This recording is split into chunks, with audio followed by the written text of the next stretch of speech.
Hey, it's Alex, and in today's video I'm going to be covering some safety tips for when you head out to teach English in Vietnam. Now, let me start off by saying that personally I feel very safe living in Vietnam, and in my experience it is a safe country to live in. That being said, of course, in any major city in the world, it's always a good idea to be aware of potential risks, and that's the same for Hanoi and Ho Chi Minh City and any other city in Vietnam too. So in this video I'm going to be covering some of those from my own experience, things that you should look out for, and it's not a comprehensive list of every possible thing, but hopefully it will allow you to keep in mind some of the things to look out for while you're out here. So the first thing to be aware of is petty crime, including pickpocketing and bag snatching. Now, Vietnam has a very low rate of violent crime. Like I said, I don't feel threatened or unsafe in Vietnam. I ride my motorbike around at night. I walk alone in the streets. It's not a place that I feel like something bad is going to happen to me. That being said, it is a big country. There's 10 million people or so in Ho Chi Minh City, same with Hanoi, a big city, and there is some petty crime there. Now, I think that most of this is surrounding the tourist areas. So Boi Vien Street in Ho Chi Minh City and the Old Quarter in Hanoi, those are the areas where you really have to be aware of it. I'm pretty sure there's a direct correlation between petty crime and the closeness to these areas. I think the further out you get into more local areas, the less this happens, and that's because they see unsuspecting tourists. And even now, after being in Vietnam for a while, I can totally spot the difference between someone that's been living in the country and is kind of blending in versus a tourist that's really standing out. And obviously a petty thief will be able to notice that, and that's the kind of person they target. So as a tip to avoid this, don't go around wearing your Thailand hippie elephant pants and a big backpack and a camera, because then you're going to stand right out. When you go to these areas, don't take your passports and your cameras and stuff like that. Just take some cash, your wallet, maybe leave your credit cards and stuff behind, because it is more likely that when you're in these areas something like that's going to happen.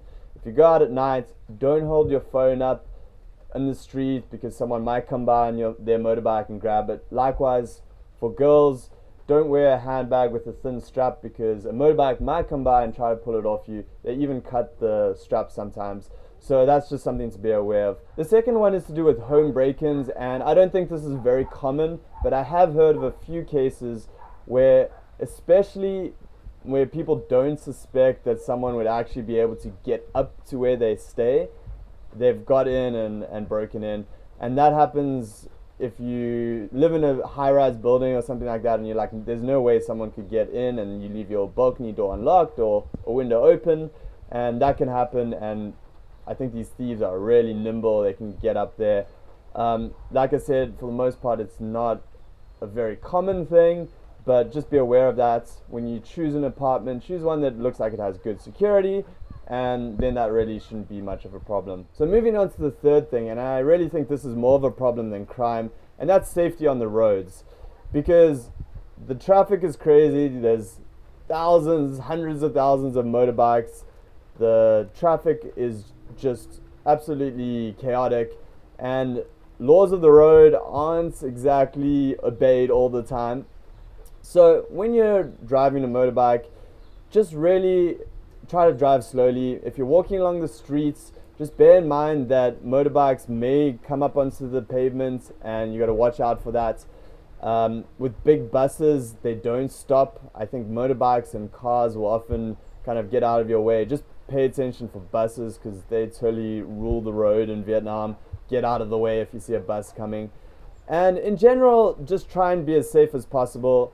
If you want to, you can use cabs and Uber instead of motorbikes, but it's something that I think there are a lot of accidents, and it's something you should just be aware of and try to be as safe as possible on the roads in Vietnam. The fourth tip is related to that, and that's wearing a good helmet when you're riding a motorbike or you're a passenger on a motorbike.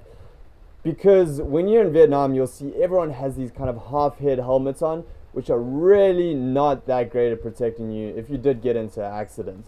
So I highly recommend one that at least covers the sides if possible, full head helmets. You actually kind of really stand out if you wear one of those, because most people don't. But I think that if you want to really protect yourself from any serious accidents, you should seriously consider investing in one of these helmets. And then the fifth tip is safety when using public transport, especially taxis. So in Vietnam, there are motorbike taxis and regular taxis, and I highly recommend that you use an app. Particularly Uber or Grab are the two main apps, and you can get both cars and motorbikes for both of these. Uber Motor and Grab Bike are really awesome, really cheap. Related to the last tip, you might want to bring your own helmet because they'll give you like not that good one, but it is a cheap service and it is reliable too. The other good companies are Mylin and Venasun taxis. They use metered taxis. So in general, using these is a lot safer than perhaps using a motorbike taxi guy who's just sitting on the corner of the street, or an unmetered taxi. You know, they might try and rip you off.